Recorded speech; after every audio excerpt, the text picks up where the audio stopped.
get into it, man.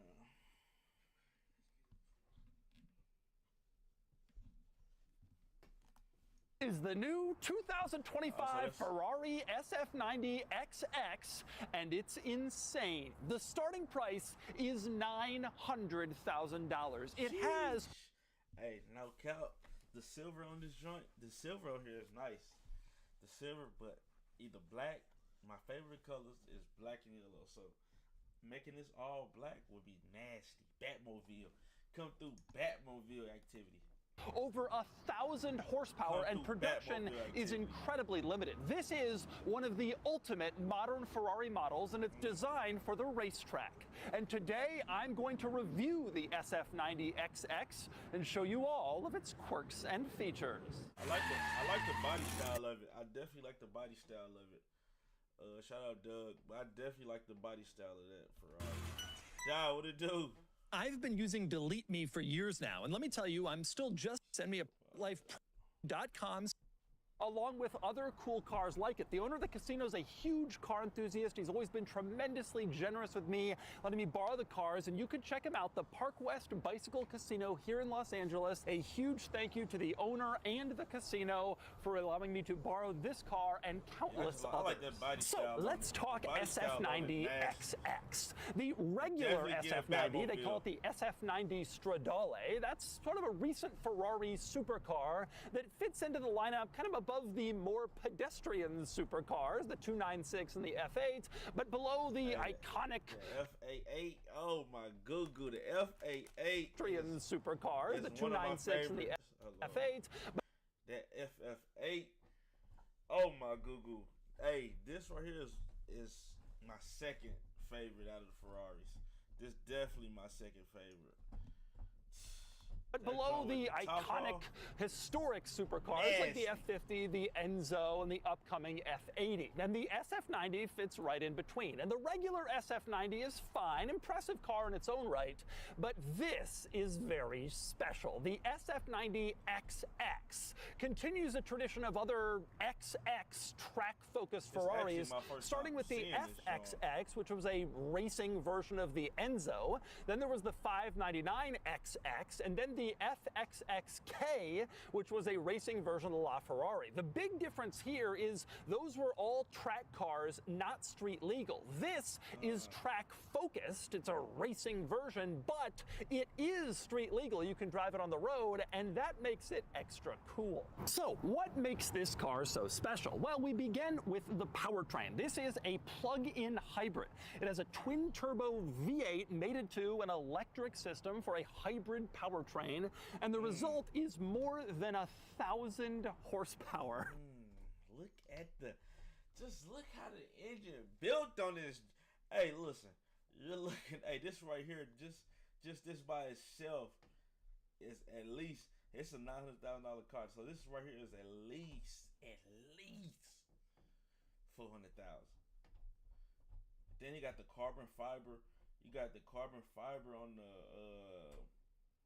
I think that's like the turbo. That's like the turbo right here. I think, if I'm not mistaken. Which is obviously pretty insane. It's up around 30 horsepower over the standard SF90, which also has the same plug-in hybrid V8. This has more power. And the result is 0 to 60 in around 2 seconds, which is obviously an incredible performance measure. Another impressive thing about this car is the rarity. While the regular SF90 was not a limited production car, they just made a bunch of them, the SF90 XX is. Ferrari says only about 800 coupe models and about 600 units of the convertible Spider, like this one. Very limited production. But beyond all that, the design of the SF90 XX is more limited production. But beyond all that, the design of the SF90 Need for Speed. I used to always get that Spider on Need for Speed for sure. 90XX is more special than the standard SF90 basically everywhere you look in order to maximize downforce, aerodynamics, and therefore racetrack lap times. And so we begin up front, where you can see the front splitter kind of juts out more than what you would get in the standard SF90, obviously for improved aerodynamic performance. You also have kind of a redesign of this panel under the headlights, gives it more of a vertical look as opposed to horizontal on the regular car. I'm not sure there's a performance benefit it there, but it just looks cool. And there's more up front. Another noticeable change is on the wheel arch over the front wheels, you have these 3 vents, also to help maximize aerodynamics. We've seen similar things on the 911 GT3 RS and the new Ford Mustang GTD, both track focused. He just talked, hey, my favorite car, one of my top 3 favorite cars is that GT3 RS. Things on the 911 GT3 RS and the new Ford Mustang GTD, both track-focused cars themselves, and so no surprise you see it here. However, probably the most pronounced change to the SF90XX up front is the front nostril situation. You can see these 2 big openings in the front compartment here, again intended to maximize aero, and I'll get a little bit more into that later when I show you what's inside the front trunk. My track record at describing the impossible. This is pretty good. Sorry! The sea of monsters is no joke. You need all the help you can get. Thanks for the vote of confidence.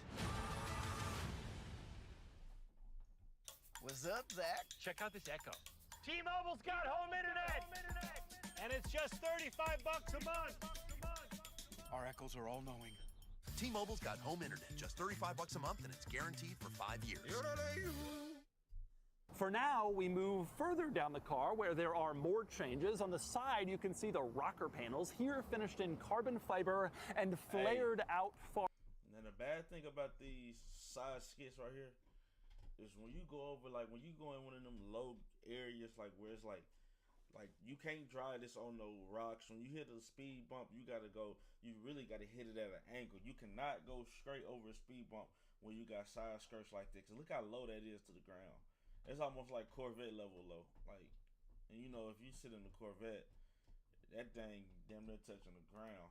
Far more than you'd get on the standard SF90 for a more aggressive appearance. Probably generates a little extra downforce too. And then we move on to the back where there's a lot more to cover. Just like up front on the wheel arches, in back, rear wheel arches also have 3 distinctive vents which improve aero and help give this car a more distinctive, more aggressive look compared to the standard SF90. The main items you'll notice in back though are really obvious. Number 1, the massive rear diffuser and rear grille situation. Absolutely huge, aggressive, muscular. It almost get that McLaren. It almost give McLaren type rear, like the rear of it.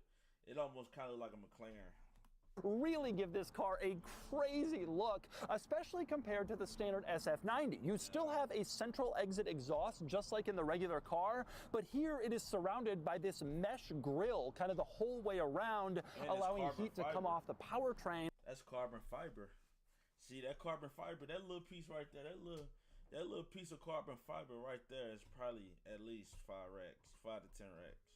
Just for this little carbon fiber. The regular car has this panel painted. It's a lot more classy. This is a lot more racetrack aggressive. But probably the most noticeable thing back here is the rear wing, which is absolutely massive. Obviously, they install it in this car to generate more downforce, better aerodynamics. That's the purpose of a rear wing. But the interesting thing is to see one on a Ferrari. Ferrari doesn't do rear wings. In fact, this is the very first Ferrari road car to have a rear wing since the F50, which was 30 plus years ago. They finally brought back a rear wing in this car. That's how serious they are about aerodynamics. And behind it, I really don't like them rear rings. I don't like them ones that be super bulky and all that. I hate them. Like, I think it make the car ugly. That's the only thing that kind of mess that I kind of would when I get my GT3 RS is that wing, dude. I hate that big wing on the back of it.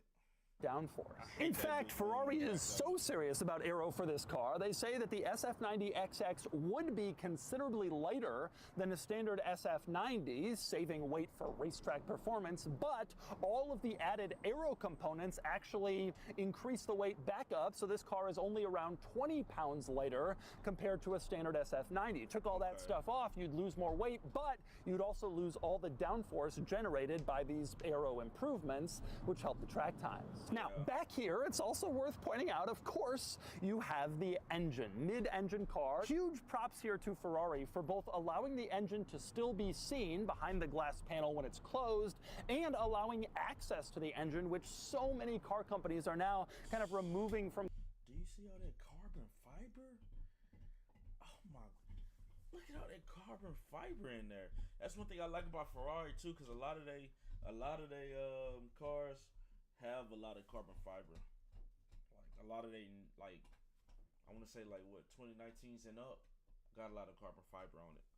And you know the carbon fiber is definitely going to put an extra tax on it. Customer hands. Obviously, you don't really want to go messing around in there, but it's cool to be able to see it, to touch it.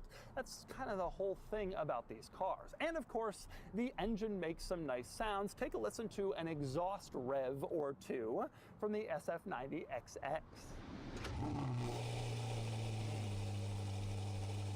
That ain't no cold start. I wonder how.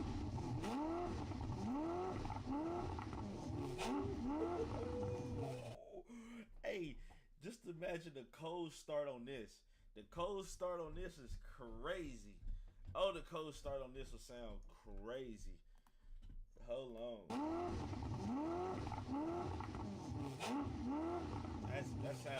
That's a sound of beauty. That is the sound of beauty.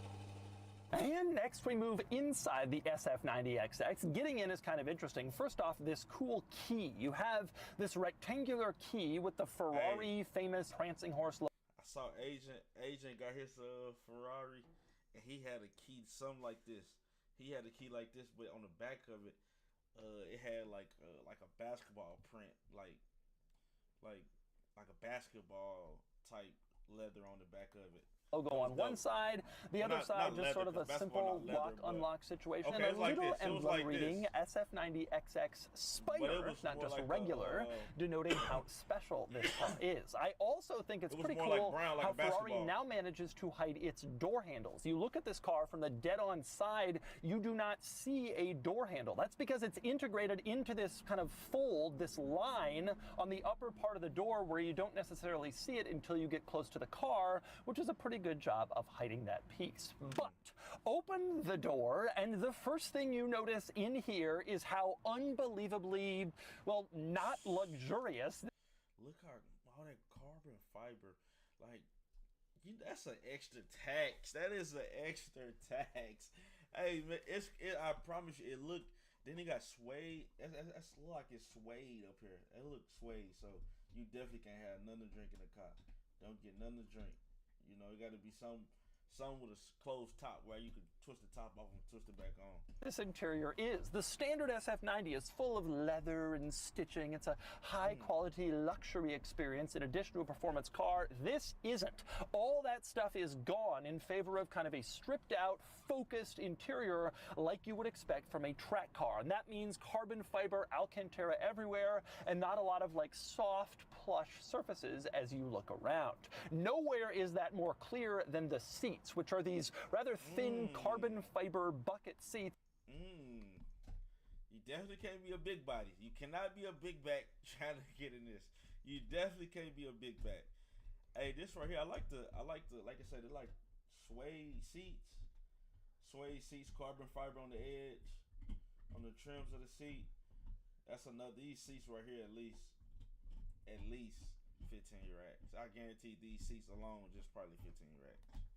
As you can see, trimmed in Alcantara and designed to keep you in place as you fly around the racetrack, keep you from sliding outside your seat, which is pretty cool. But the racing focus certainly doesn't stop there. Probably where it's most clear is the floor area, where you can see no leather trim floor mat or carpeting. Instead, it's all metal down here, and there's various exposed pieces like welds. It is certainly... Okay, this is the part I hate. This is the part I dislike.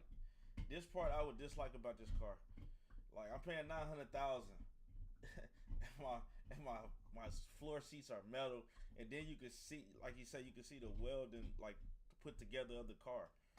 Like, Come on, man. I'm paying $900,000 for not intended to be beautiful. That's not the goal of this car. They take out the stuff that's unnecessary for maximum track performance. And that's also true on the inside of the door, where you can see you have this carbon fiber piece that includes these 3 open panels. I think that's pretty cool. I assume that is a nod to the 3 vents on the outside of the car on the wheel arches. Sort of brings that design element inside. It looks pretty cool. But the other thing worth noting about the door panel, again, no leather, no stitching, no armrest. You just have carbon fiber and kind of the basics in here, which is pretty neat. But let's move on to the other cool quirks and features inside the SF90XX, starting with the convertible. This is an SF90XX Spider. Might as well show the top. So the button for the top, the switch, you can see right here in the center, has this image of kind of a generic car with a convertible top going down.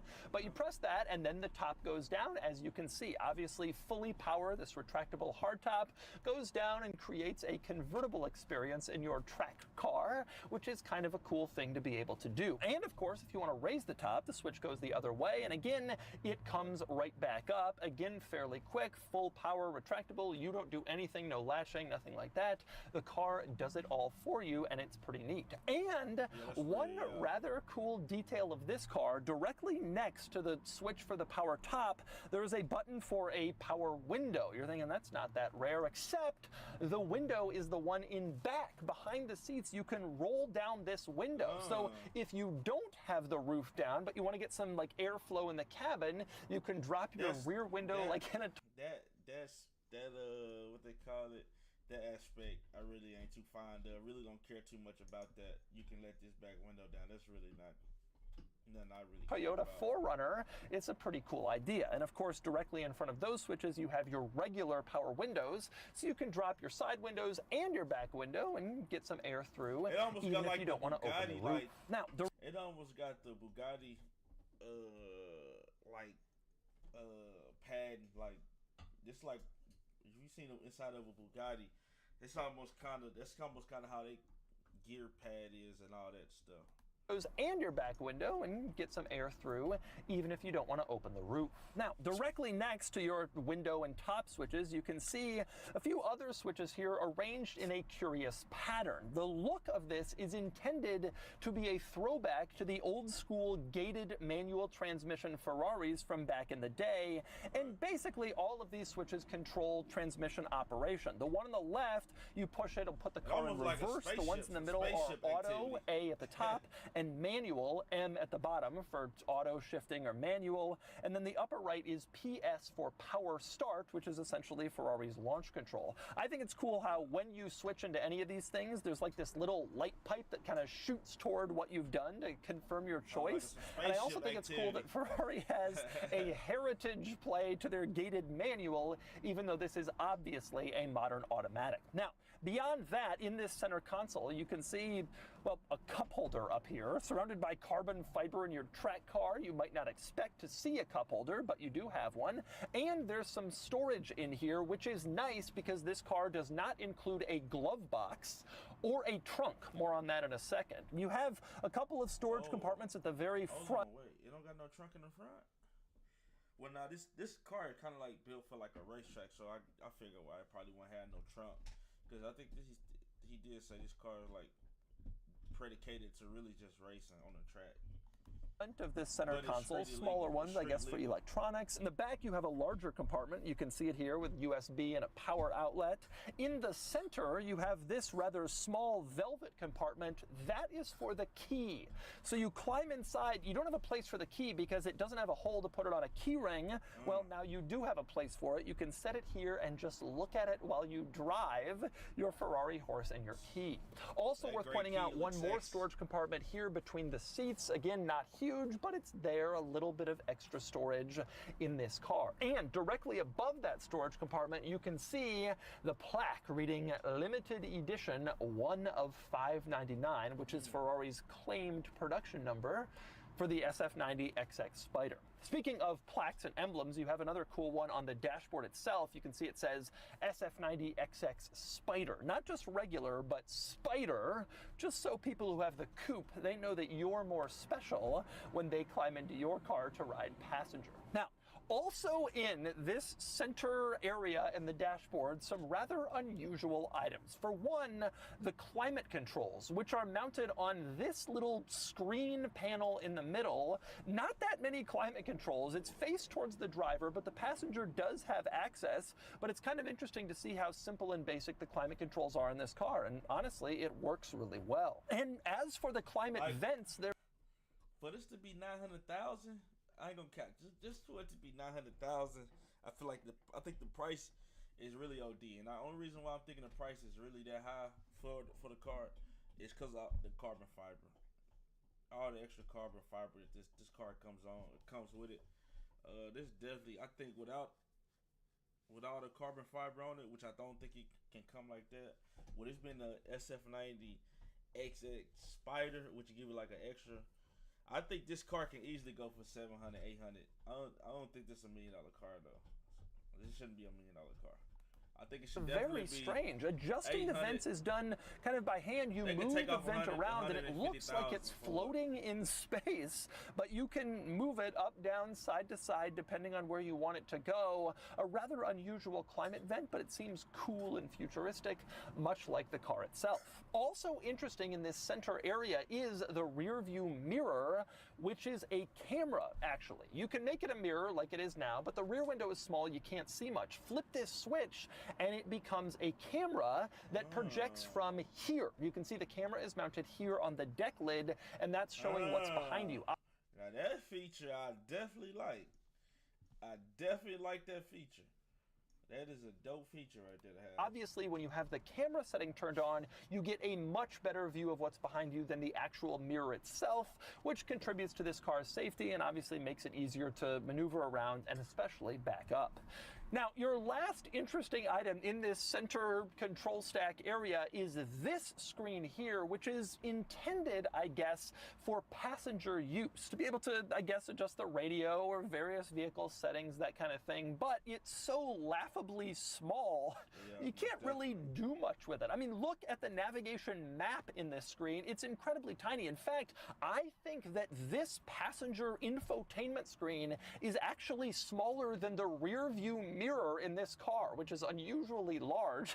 The passenger screen is just really not that big. Now, this is especially a surprise because the center stack is usually where you find a large infotainment display, but in this car, that display is primarily confined to the gauge cluster for the driver to use, because this is a driver-oriented car, and so it's all about the driver. And you can see this big gauge cluster screen has a lot of information on it. You have your radio displays where your Bluetooth phone information would be displayed. You have your tachometer here. You have your navigation map, vehicle information. It is all displayed here. Even the navigation system is bigger right here though, compared to it is on that other little navigation gadget, whatever you want to call it. The climate control temperature is displayed on the driver information gauge cluster screen, which you don't.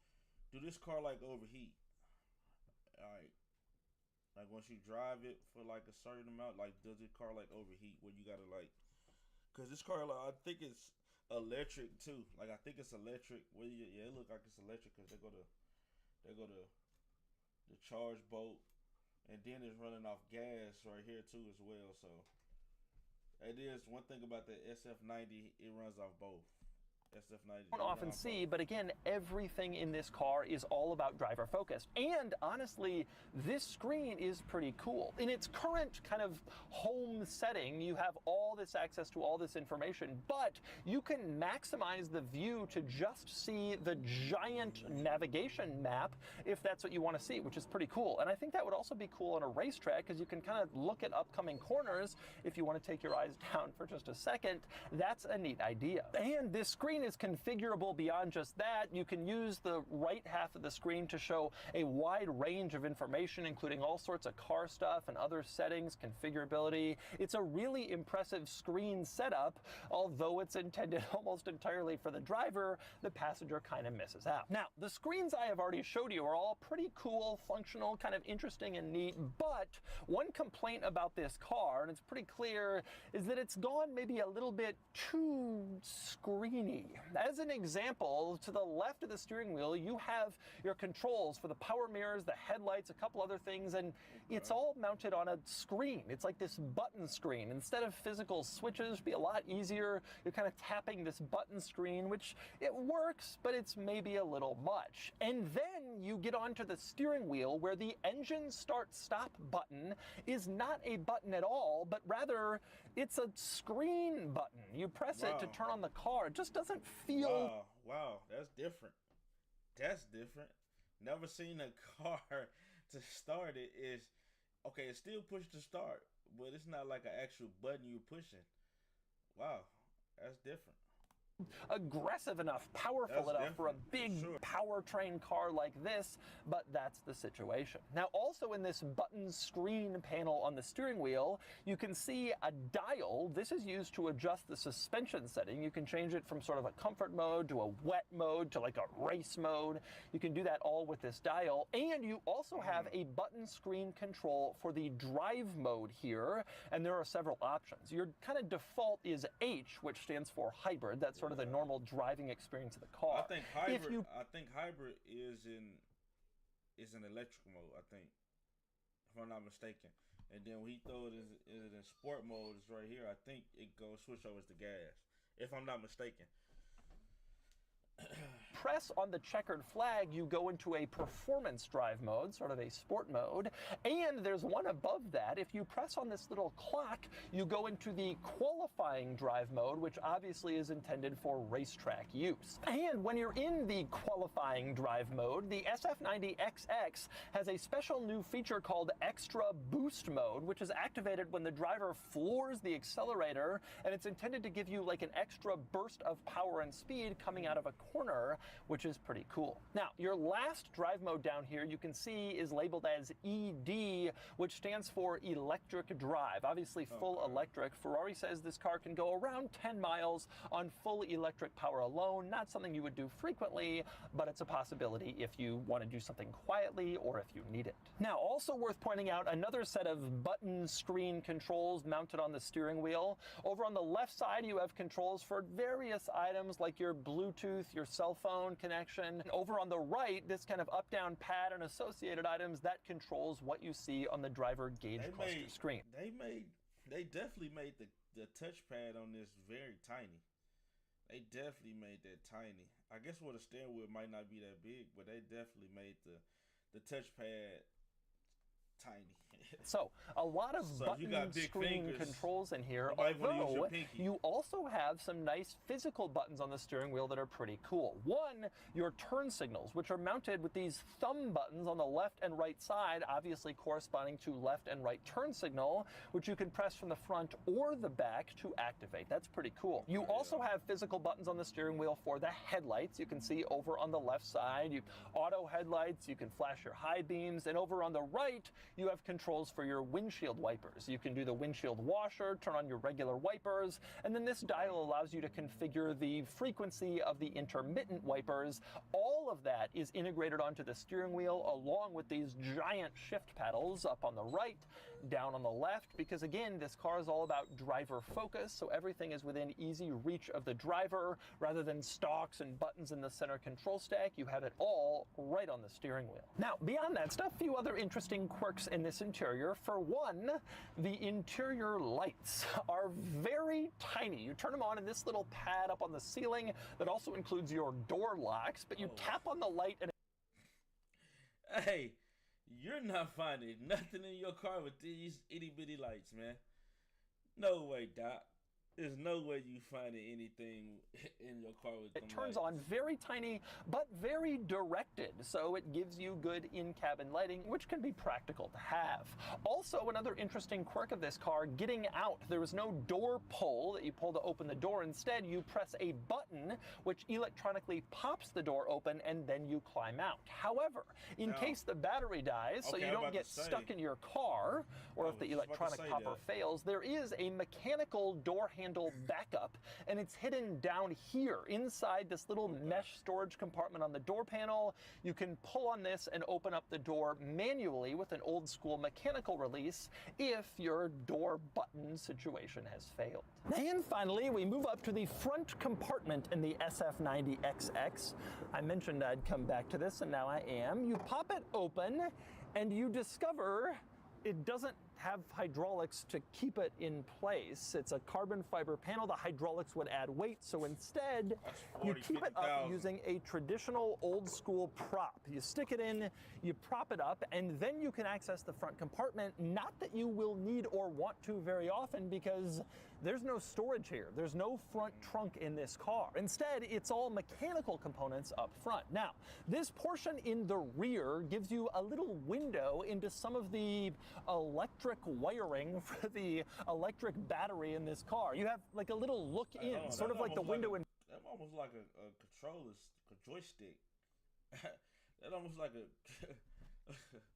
almost like a remote control. Back onto the engine, well, here you can see some of the electric stuff, which I guess is kind of cool. Now, directly below that, you can see it says RAC-E.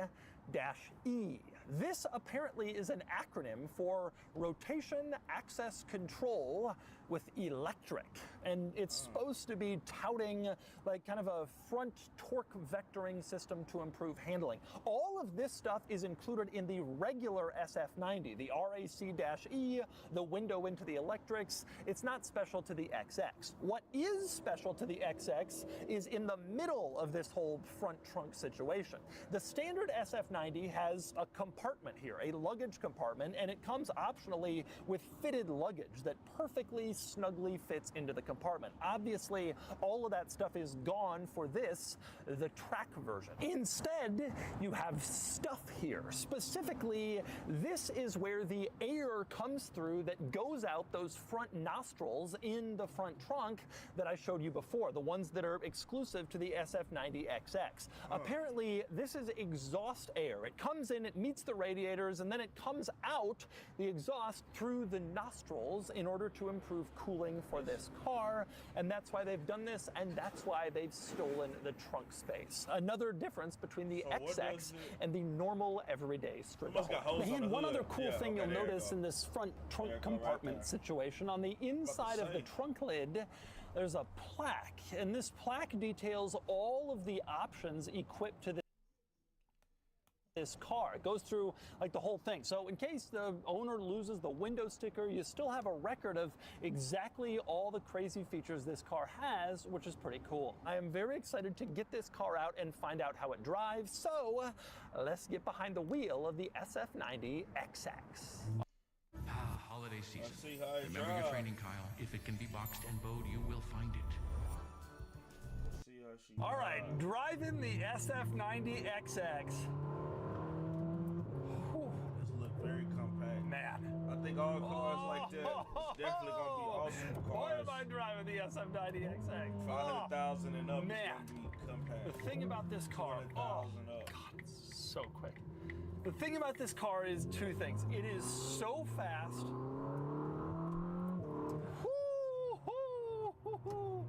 And it is just so incredibly quick to change directions. God, this is an unbelievable car. You know, it's interesting. I've complained a little about the SF90, the regular SF90, for you know, its depreciation has been strong, production numbers have been too high. But from a pure driving perspective, it really is a pretty impressive car, and this one takes it to a really amazing level. You know, this kind of reminds me of a car, another Ferrari I absolutely loved, the 488 Pista, which was also a very focused, very spry, like quick car. I'm Not just quick. gonna see if Doug did the F88. See if he 488. See if he drove in terms of talking about acceleration, but like very That's one quick of to my- change that's one of direction my- and kind of do exactly my what you second needed it to favorite do at Ferrari. basically all times. 488. This car is just like that. The steering here is just astonishingly quick.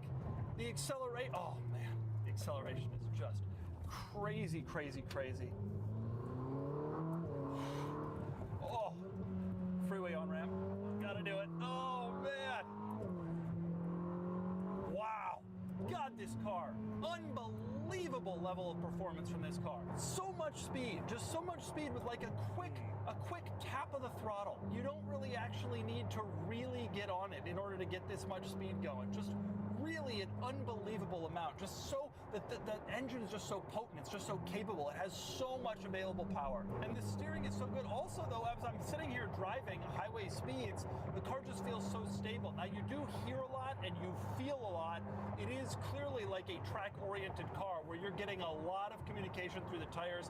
This is not a quiet vehicle, I would say. But it is just, oh man, it's just so quick to change directions. And it's just such a fast, speedy, kind of exciting car in basically every possible way to explain that. It's amazing to me just how fast this car is as it kind of darts around. Just really an incredible situation in terms of acceleration and just all-out speed and performance. Man, so much power.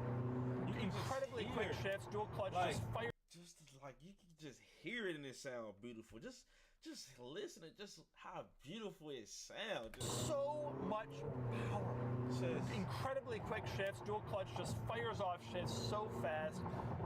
You do sense a significant difference from the standard SF90, which actually surprises me quite a bit, because I figured such a difference would really only be perceptible on the racetrack. That is actually not really the situation here. You can feel it. It's louder, it's rougher, it's more aggressive, it's more like rear end to go. It is a much more like raw experience in this car compared to the standard SF90. Kind of impressive. well, actually. it better This car. It better be because you get in the Spider. You better be. It better be. If it feel anything like the regular SF90, then that's a flop. It's just Flop, really being a total honest. monster. It is so incredibly grippy. The handling is absolutely unbelievable. I'm nowhere near the limit, but it just feels on this, curly on-ramp, it just feels so incredibly planted. The steering is so quick. The acceleration is so quick. The sound is so quick. The car is so raw. The sound is just so aggressive and mean. This car is so damn cool. This is a very different experience from the standard SF90. It really does feel more raw, more exciting, more engaging. What an incredibly special machine. I love this car. I really do. I'm quite impressed by it. Very expensive, but very exciting. A really, really impressive machine from a pure perspective of like the way it feels, the way it sounds, and just how 1.3 precise it is. It is just incredible to me how precise it is, both in terms of acceleration and steering. The car is just like a missile that you can kind of guide into exactly whatever spot you want to in a quite impressive way. Overall, I think there's really a lot to love here. Regular SF90 have not been incredibly hot on. It drives well, but this car just takes the rawness and the craziness to a totally new level. It doesn't, on paper, seem that different. 20 pounds lighter, 30 more horsepower, not that significant, but from a driving perspective, this car just feels so much more engaging and crazy and raw and just fun. And it really is fun. And even driving it regular, like it seems okay. It's a little bit of a rough ride. It's a little bit loud. You can do it, but this car is all about pushing it and going hard, and it seems to do an amazing job of that. It does carry on the legacy of cars like the 599 GTO. I've never driven an XX, but I imagine pretty similar. Really an incredible experience in the SF90 XX. And so that's the Ferrari SF90 XX. This is truly a beast with massive power, insane performance. Just look at that. Hey, this joint was all black. If this joint was all black, tinted windows, black. Hey, you think this a Batmobile? You know what I mean? And exceptional rarity. The regular SF90 hasn't been a huge hit, with big depreciation and pretty high production numbers, but this one is truly special. And now it's time to give the SF90XX a Doug score. And the Doug score is here, 73 out of 100, which puts the SF90XX here against rivals. All I have to say is, wow, this car is now one of the highest Doug scores.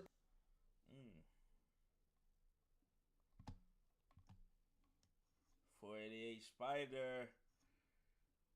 He rated the 488 Spider or what? He gave it a 9 for styling, 9 for accuracy, 9 for handling. I guess 9 for fun. Fun factor, cool. I think. I don't know. The fun factor, I guess it's under. And then cool factor. I think the cool factor would be at a 10, especially if you can chop you pull the top off that joint. Daily. I guess its highest could be a 7 on the features. Comfortability, a 4. Quality, a 8. Practice, I don't know what that is. I guess he named it a 2. The value is 6. So it's cool. I don't see that GT. He got the GT2 RS, but I don't see that GT3 RS on here. I don't see that GT3 RS that should be on here. It's cool though. We're gonna let him slide. We're gonna let him slide with this one. Oh, he do got it on here, but it's at the bottom. Hold on, let me see. Let me do this. My fault. Alright, there we go. He got it at the bottom. He got styling at 7. Actually handling 10. Let's see. With this, I don't know what he's. Oh, weekend day. Okay, weekend and daily. Okay, so daily comfortability is at a 3. Quality 8. It's chopped up here, so I don't know what this practice. I don't know what that means. Value. I guess it's how much the car costs, or how much you value the car or something, I guess.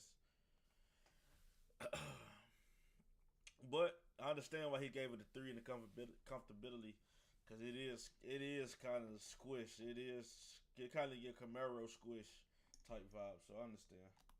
Ever. Only a couple of cars have a 74 and nothing scores higher, and it totally deserves it. The SF90XX is truly amazing to drive. Raw, visceral, honestly, it feels like a totally different car from the more pedestrian SF90, and in a good way. This is one of my favorite modern Ferrari models. I truly love it, even factoring in the crazy sticker price of around $1 million.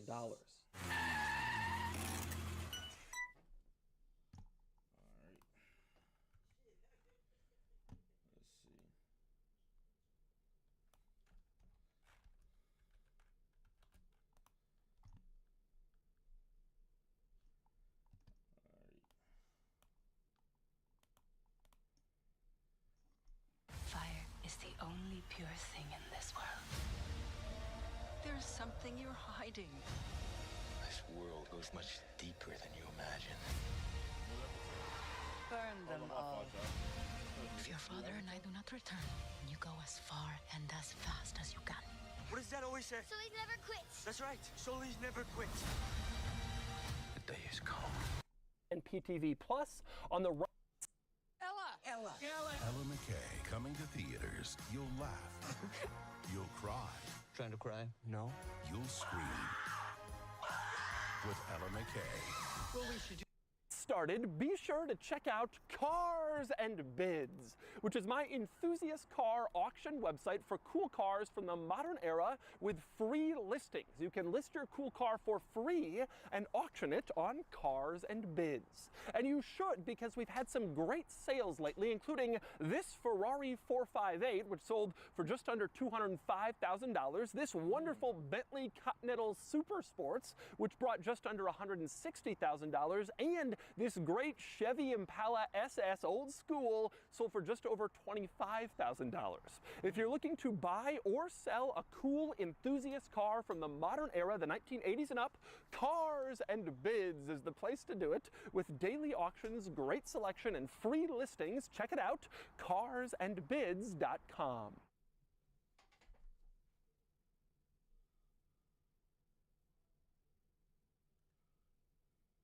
All right, it's time for the quirks and features of the GT3 RS. And I'm going to start with the engine, where there's something rather interesting. If you look at the numbers on paper, the GT3 RS isn't really all that different from the lowly GT3. See, that's the only thing about the RS I don't like is this big spoiler. This big spoiler right here. That's the only thing I don't like. The GT3 RS isn't really all that different from the lowly GT3. They both have the same 4-liter flat six. In the GT3, it makes 502 horsepower. Here, it makes 518. 16 more horsepower. But this car is actually down in torque, 343 pound-feet versus 346. The exact numbers don't really matter, but the point is they're not that different when it comes to power. And yet, the GT3 RS is a much faster car. Porsche says this gets around the Nürburgring more than 10 seconds faster than a 992 GT3, which is a significant amount of time on a racetrack, even one as long as the Nürburgring. And that should give you the idea that this is a totally different animal from a regular GT3, even if the power numbers look similar. Now, the key to the new GT3 RS's extra performance compared to the GT3 and every other Porsche model, it's not one big specific thing. Instead, it's a bunch of little stuff added together where you get incremental gains in every area that all adds up to a much faster car. And to help explain some of the little stuff, I'm going to start in the front luggage compartment, except it isn't a luggage compartment in the new GT3 RS. You can see it's been completely covered, and that's because there is a giant radiator under here for cooling. In other Porsche 911 road car models, the radiator is split into several parts to kind of fit it in with the luggage compartment. For this car, they said screw it, and they put on a huge radiator right in the center for improved cooling, the design borrowed from the 911 RSR race car. Now, that takes away all your storage space, but in a GT3 RS, you probably don't really care that much about storage space, but the benefit is, in addition to more cooling, it makes room for active aero underneath the car. So a lot of modern sports cars have active aerodynamics, a spoiler that'll come up, or louvers that'll change. This has that, plus under the car, it has aero that will switch positions to help make this car faster. And there's room for that aero in this car, in part because this giant central radiator has been moved here instead. Now, switching to a giant central radiator up front also gives Porsche more room in the wheel well area for improvements in aerodynamics and in airflow, some of which we can see. You have this canard here to direct airflow. You have these little vents above the wheel well that help to improve airflow and aerodynamics for the wheel area. And most importantly, you have directly behind the wheel this cut in the body line going down the center of the car, which Porsche says dramatically improves aerodynamics and airflow, again, in this frontal wheel area. Now, this cut is also seen on the new Cayman GT4 RS, but it was originally pioneered by the 911 GT1 race car, which had... See, and that's the one thing about Porsche, for mainly all this, like, I don't want to call them, I guess you would consider these supercars, they all got the 911 body type. They all got the 911, like, structure type, like... A very distinctive cut on its body line for this same purpose. Well, now it's being integrated into road cars like this, and you can see it here. For the key to our survival. I know when they just showed when even a 911. To the sea and it looked like a 911.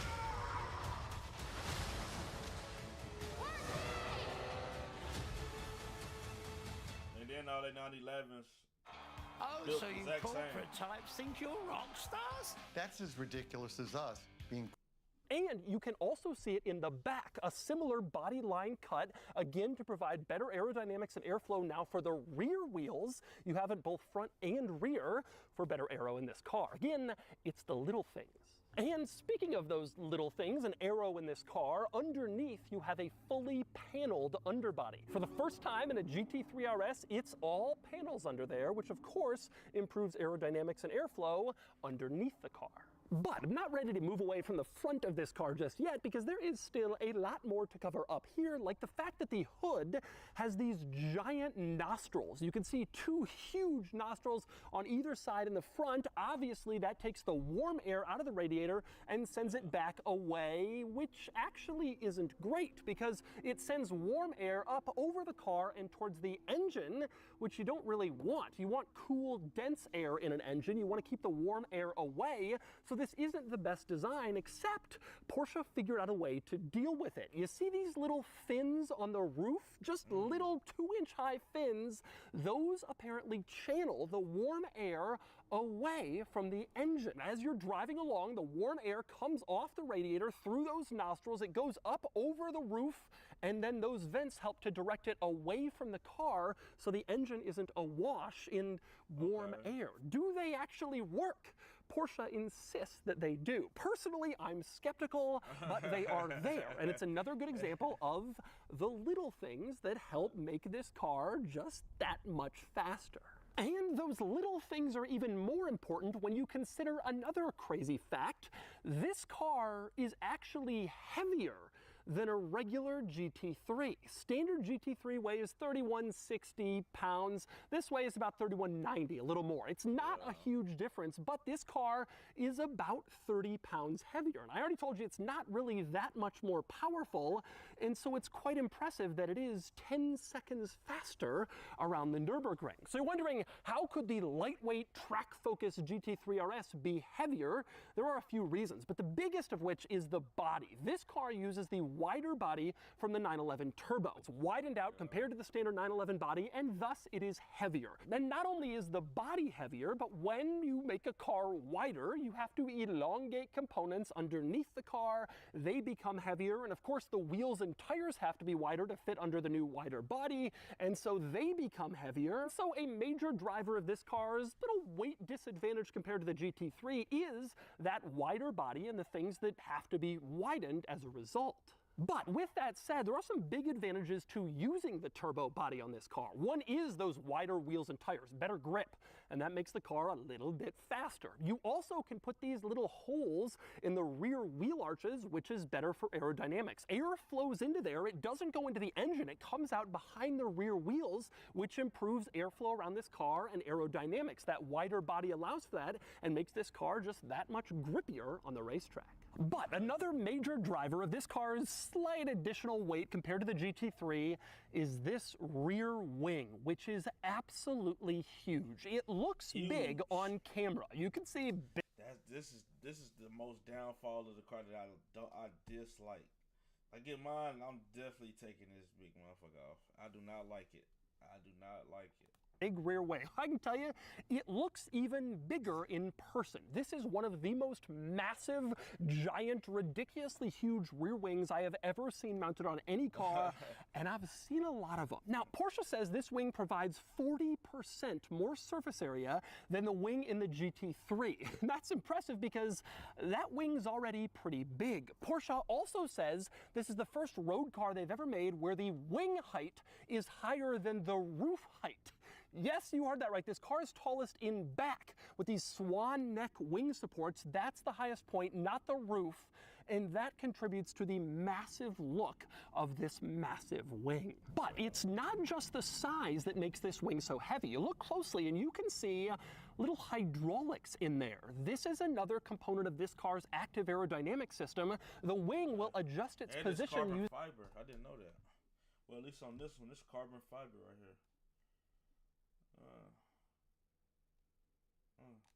using hydraulics as you drive along. This is a tremendously cool feature because it means you can make the car as slippery as possible, minimal drag, if you're just trying to go fast, like on a drag strip or a straightaway on the racetrack, or if you're going into corners, the wing adjusts to enhance the downforce to make the car stick to the ground better. And it can happen frequently and infinitely as you drive along, going from slippery to full drag. In fact, this rear wing hydraulic situation can even act as an air brake. When you're coming to a full stop, it'll go as far up as it can to help provide the most possible drag to slow you down.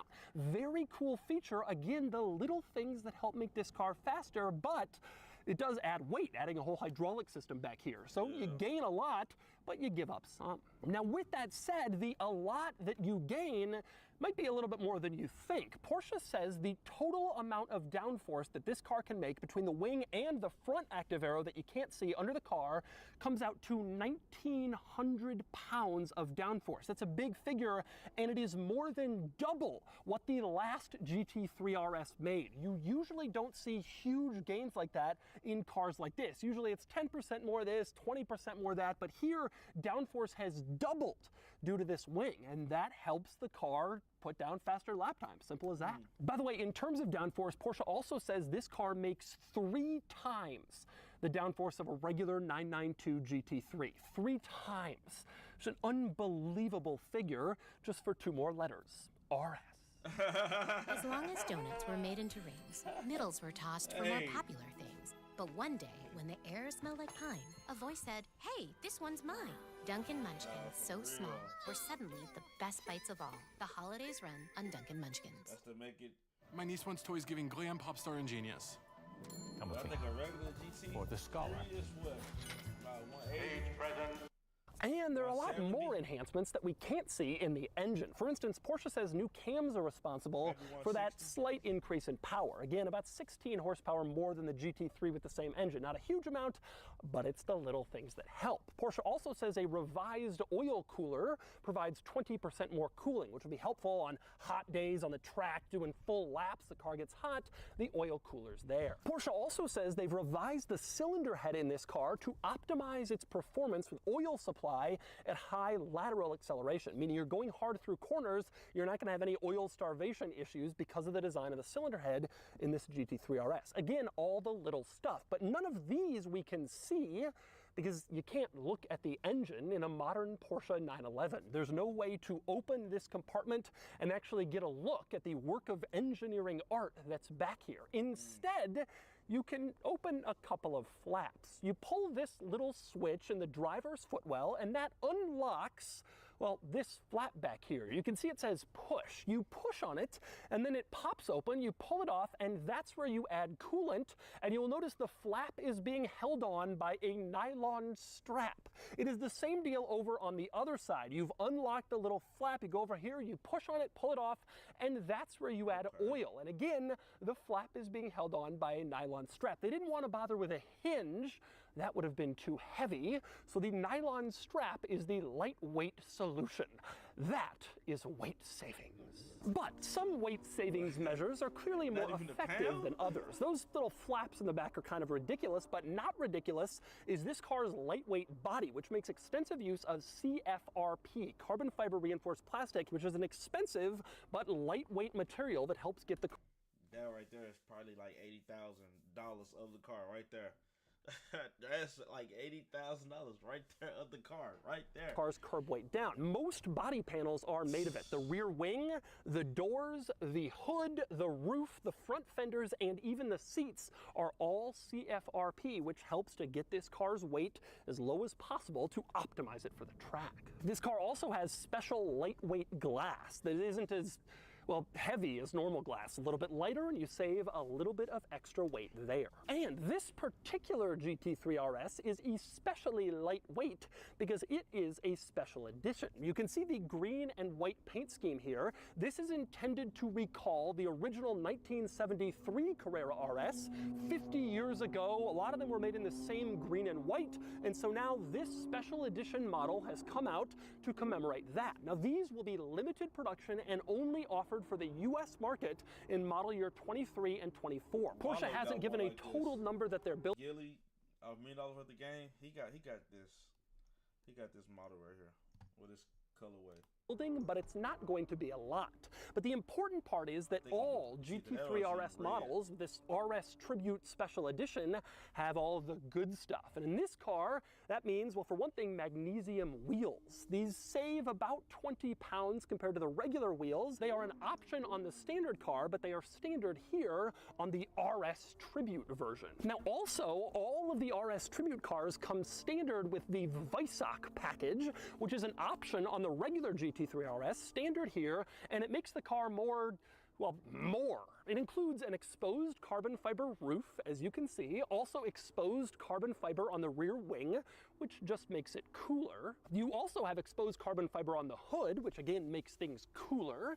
And inside on the seat headrest, it says Weissach RS with a picture of Porsche's racetrack at Weissach. And there's a little plaque on the dashboard commemorating that this car has the Weissach package. And one other Weissach benefit, the shift paddles have a special magnetic design that just makes them feel more mechanical, more special, like each shift matters more, and you can only get that magnetic upgrade with the Weissach package. And yes, that's right, I said shift paddles, because this car has a PDK automatic transmission. In fact, it's only offered with a PDK automatic transmission. Porsche has a rule that they don't offer manuals on their RS models. Manuals are available on basically everything else, but they figure if you want an RS, you want the optimal performance, and that is PDK. So no manual transmission available. But PDK is different than what you get on a standard 911. Here it has 7 gears instead of 8 like the regular 911. That 8th gear isn't really necessary. It's for highway speeds and increasing fuel economy,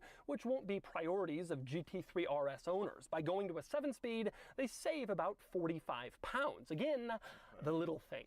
Now, since I was just talking about shift paddles, let me move back over to the steering wheel, which is probably the most interesting and craziest aspect of this new GT3 RS, because there are a lot of new controls mounted on the steering wheel. Over on the left side, you have something marked DRS. This stands for Drag Reduction System. And the way this works is you can use this little dial to make the car have less drag. Using the active arrow, you can turn up the slipperiest possible setting in case you want some high-speed run, you're on a straightaway or a drag strip, you want to go as fast as possible without the drag interfering from the aerodynamics. So you go into DRS maximum, and it makes the car as slippery as possible. Now, you cannot just keep it in full DRS, drag reduction mode. The car will notice if you're in a corner starting to turn hard on a racetrack, and it will go back to its normal drag setting to provide you with extra downforce. But if you want it to be especially slippery, you can dial that up on the steering wheel for optimal straight line acceleration. And there's more. You also have 4 little dials on the steering wheel, as you can see. On the left, PASM and PTV+. On the right, the drive mode dial, and then ESC and TC. Now, drive mode, pretty self-explanatory, and ESC, TC, that's your stability control and your traction control. To change the setting there, you press the little button in the center, and then on the gauge cluster screen, you can adjust your stability control and your traction control to various different settings depending on exactly how much you want. If it's raining and you're scared driving home from the racetrack, you want to turn this all the way up so you don't slip and fly off the road, you can do that. If you're on the racetrack, you can dial all this stuff down and just go at it alone with no driver aids, and you adjust that here. On the left side, PTV+, that's Porsche Torque Vectoring, which controls like power and braking of the inside wheels when you're in a corner, and you have the ability to adjust and control that. Same thing with PASM, that's Porsche Active Suspension Management. You press the little button in the center there, and again, you can dial in like your suspension travel front and rear to make the car stiffer or more compliant. You can choose all of that stuff on the steering wheel. This car is controllable for the racetrack like never before in Porsche history. Now, beyond the steering wheel, the interior of this car is pretty similar to what you'd find in a regular GT3, right up to the lack of back seats. You'll find them in a regular 911, but not here in the GT3 RS. And speaking of seats, you have these full sport bucket seats that really hug you while you're driving and keep you in place on the racetrack. That's what you get if you get the RS. You will also notice that the handle to get out of the car is actually a fabric loop. The door handle is gone, replaced by this loop in an attempt to save weight. Even cooler, the grab handle you use to close the door is carbon fiber, which just looks and feels cool every single time you close the door. Also worth noting in this interior, some subtle but neat upgrades to transform this into the Carrera RS Tribute model. For one, you can see the green stitching, which matches the green exterior color. Subtle, but kind of cool. You also have RS imprinted onto this center armrest, which is actually a center console storage lid, RS, that's exclusive to the Carrera RS Tribute models. And the door sill, you can see, says Tribute to Carrera RS, to remind you that your GT3 RS is a little bit more special than everyone else's. One other interesting upgrade to the Tribute model, on the edge of the rear wing you have an American flag, because like I said, this special version is only offered here in the United States. And so that American flag commemorates the fact that you can't get it anywhere else. And by the way, speaking of options, two others that I should mention, even though this car comes standard with an enormous... Porsche not a... I don't think... Porsche not no... like American-made brand, though. This amount of performance stuff and upgrades for racetrack use. Carbon ceramic brakes are optional, not standard on this car. Some people don't want them on the racetrack, so Porsche makes it so you don't have to get them. Also optional is an axle lifter. This car is very low. You might want a lifter to clear like steep driveways or curbs, but again, you don't have to if you don't want. It adds weight, but it also adds convenience. I suspect most people will get it, but it's on the options list. All right, driving the new GT3 RS on the racetrack. Got a roll cage back here. It's how you know this is not a US car.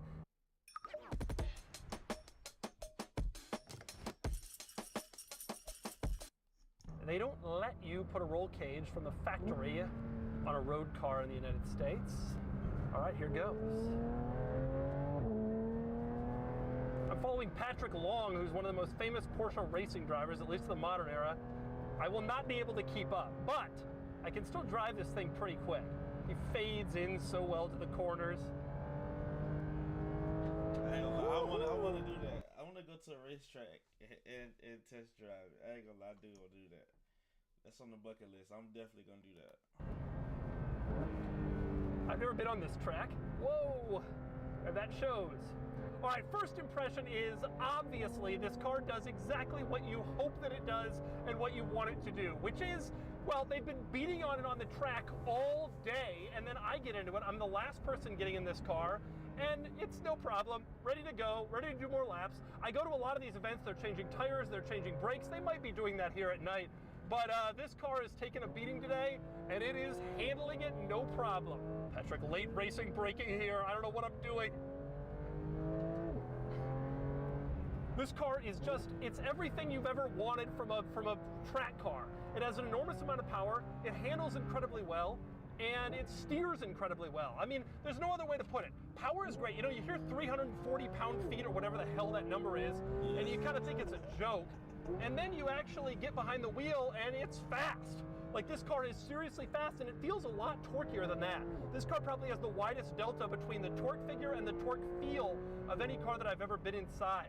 Oh, this car is so just poised. The handling is so fantastic. It really is. It just steers and handles so well. The turn-in is amazing. It doesn't have the precision of some exotic cars, but it doesn't need it because the handling is so good. The way it goes through the rest of the corner, not just the initial turn-in, but the way the car goes through the corner is just absolutely amazing. It just feels so poised. You can't really see it, but I think you can right here. Check out the rest of the corner, not just the initial turn-in, but the way the car goes through the corner is just absolutely amazing. It just feels so poised and so capable through these corners. I guess that's part of the hydraulics. There's absolutely no body roll. The way the car rotates just feels so natural, and it feels like you know what you're doing, and it just seems so tremendously capable of sticking to the road regardless of what you give it. It's absolutely fantastic. Now, is it dramatically better than a GT3? It must be based on the numbers.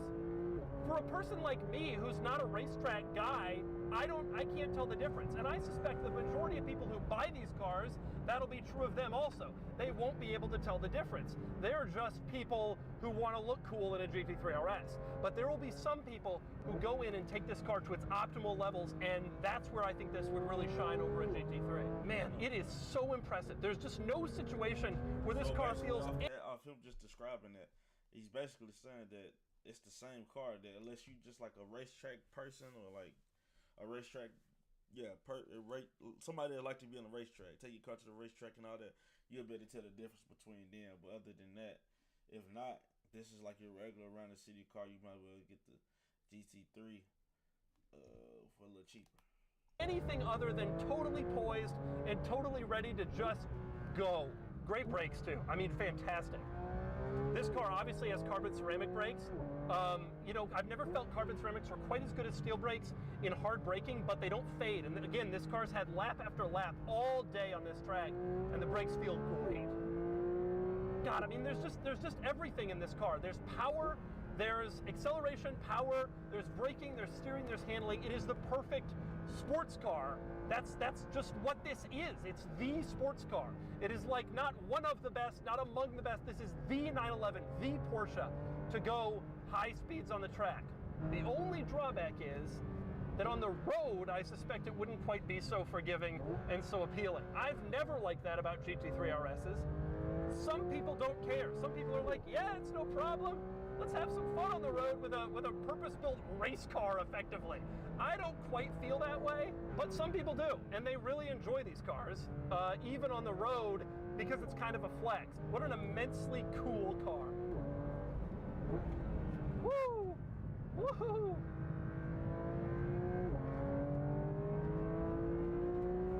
Yo, man, that's 112, 115. 124. And he kicked it up. He definitely kicked it up. Oh man, hey, this was a great stream. Definitely gonna be doing some more of these. Hey, them just the two. The GT3 RS is definitely my favorite Porsche. Definitely. I mean, the 911, just a 911, of course. So just the 911 models is my favorite type of Porsche. I don't want no Taycan, what's the other one? Start with a P. I can't think of the name of it right off the top of my head right now. But yeah, so make sure you like, comment, subscribe. But I see y'all tomorrow. Gonna be going live tomorrow, so I'll see y'all tomorrow.